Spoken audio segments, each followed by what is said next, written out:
This is an exciting time for soccer in Ontario.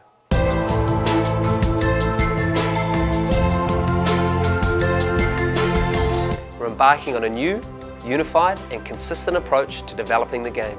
Long-term player development shifts the emphasis away from winning at the early ages. Instead, we'll focus on improved coaching, fewer games, more time on the ball and real skill development.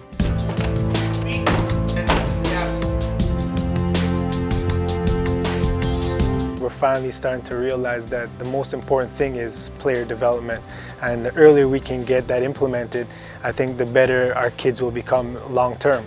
We tend to have a culture to win here in Canada as opposed to a culture to train.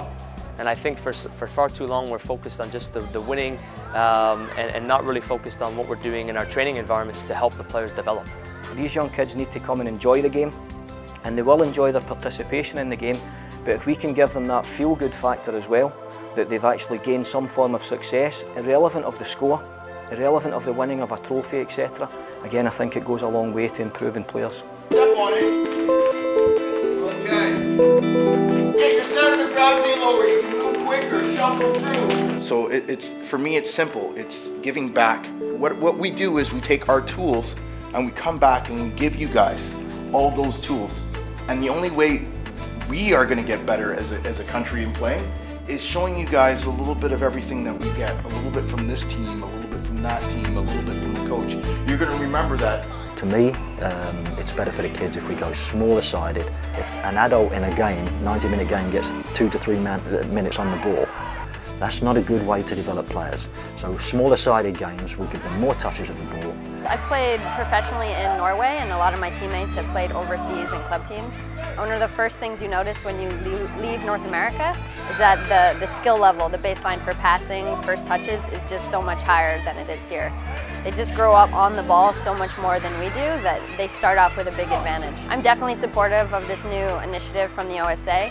Every time I go and talk to kids, I tell them that they need more touches on the ball, just more time on the ball, work on your skills, work on your passing. That's the main thing for young kids to work on, and that's the time to work on it. My kids and other kids that I've seen in this program are absolutely having fun. It's all about making mistakes and correcting those mistakes. So this approach, it makes more sense in gearing it in their psychic, in their mentality that if I make a mistake, I can always go back and correct it and move forward. It's not about winning or losing. Everyone grows and develops different strengths at different times. Look at myself, I almost was one of those kids. I mean, I got cut from the provincial team at age 14. And because I was too small. At the end of the day, you can say there's no winning or losing, but the kids understand they win, they lose, so you don't really have to stress the fact that you lost or you stress the fact that you won, because they already know that within themselves. A lot of people tend to forget that competitiveness, a lot of it comes from within the kids themselves. You see, we're working here with 4, 5 and 6 year olds, and all they want to do is play. The competitive did not recede in the least when we did the festivals last year. Far from it, it probably accelerated because there was not coaches pulling them on and off, and it didn't matter if they win or lose or play defensive. Everybody wanted to play.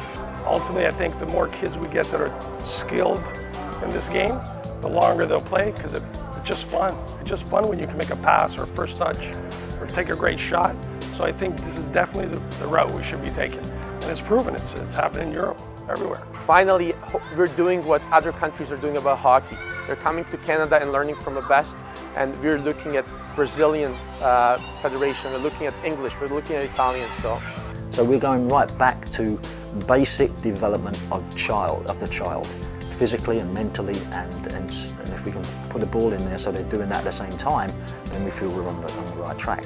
This is a turning point and an opportunity for soccer in Ontario and within Canada. For more information on long-term player development and how it will be phased in, please visit our OSA website at ontariosoccer.net.